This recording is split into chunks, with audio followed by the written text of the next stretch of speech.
மன்னர் தலைமன்னர் பகுதியில் 2022ஆம் ஆண்டு ஆவணி மாதம் லஞ்ச ஒழிப்பு ஆணைக்குழுவினால் கைது செய்யப்பட்டு பதவியிலிருந்து தற்காலிகமாக இடைநிறுத்தப்பட்டுள்ள தலைமன்னர் கிராமம் தெற்கில் பணிபுரிந்த கிராம சேவகரின் வழக்கானது கொழும்பு மேல் நீதிமன்றத்தினால் விசாரணை செய்யப்பட்ட நிலையில் கடந்த 2025ஆம் ஆண்டு ஆடி மாதம் 23ஆம் தேதியன்று கொழும்பு மேல் நீதிமன்றமானது தன்னுடைய தீர்ப்பை வழங்கியது.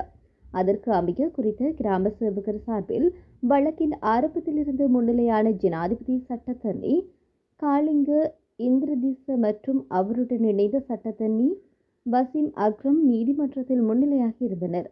இதற்கமைய முதலாவது சாட்சியான விசாரணை செய்த நீதிமன்றமானது தன்னுடைய முதலாவது சாட்சிகளின் குறுக்கு விசாரணை நிறைவில் குறித்த லஞ்ச ஒழிப்பு ஆணைக்குழுவினரால் தொடரப்பட்ட வழக்கை முன்கொண்டு செல்ல முடியாது என கண்டறிந்ததை அடுத்து குறித்த கிராம சேவகருக்கு எதிராக கொடுத்த குற்றத்திலிருந்து விடுதலை செய்து வழக்கை தள்ளுபடியும் செய்தது.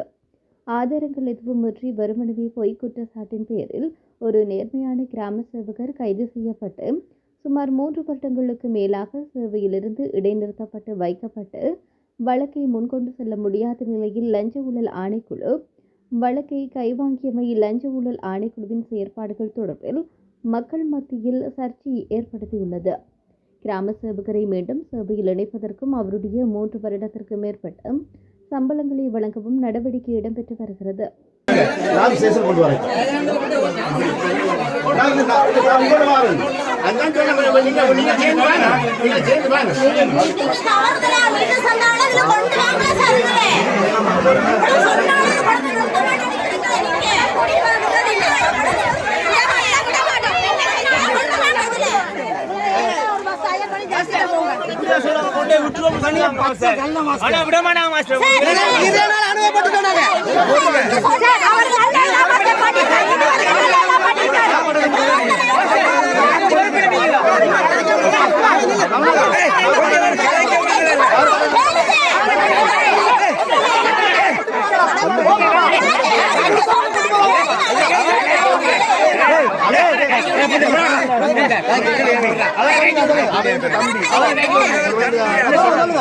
தம்பி சட்ட ரீதியாக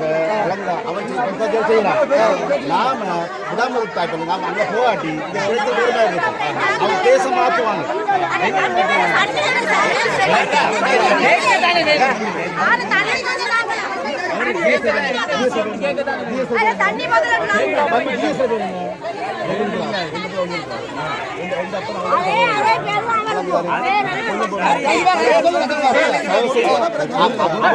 சட்டையில போடுவோம்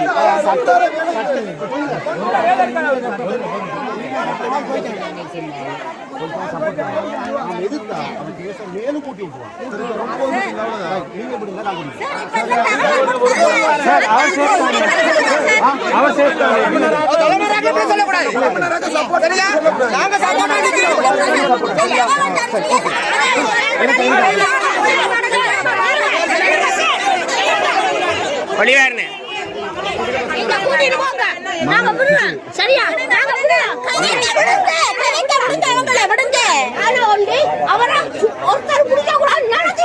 சரி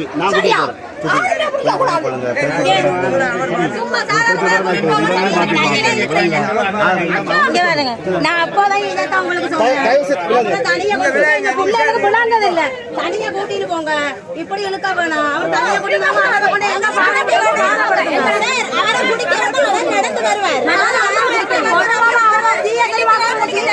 வருவார்.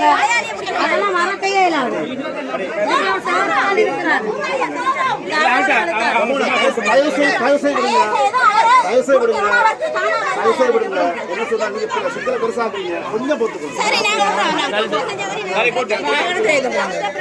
சரி ஒளிவார பைக்கெல்லாம் கூட்டிட்டு போற மாதிரி தான்